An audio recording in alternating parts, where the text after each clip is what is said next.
जय माता दी। जय माता। करवा माई हमको सोहागिन बनाए रखियो, मेरे आंगन को दीपक जलाए रखियो, मेरे आंगन का दीपक जलाए रखियो।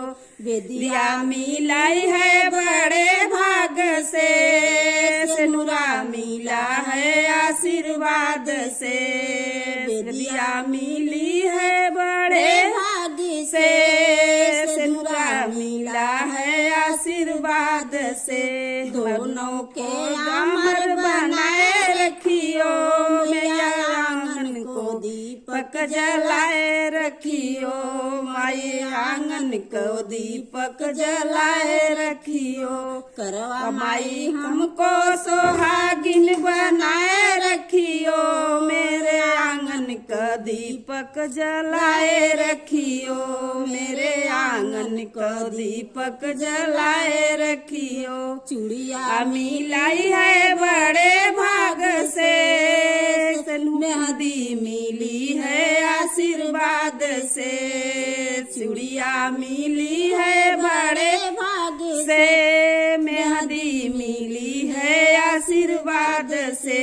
दोनों को अमर बनाए रखियो, मेरे आंगन में दीपक जलाए रखियो, मेरे आंगन को दीपक जलाए रखियो।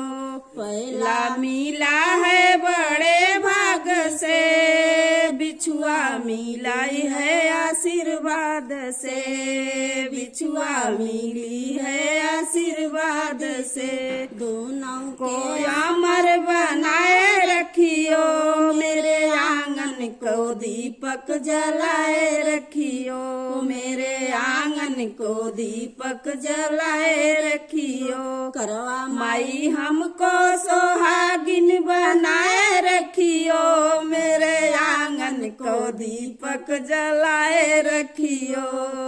सैया मिले है बड़े भाग से, ललना मिला है आशीर्वाद से।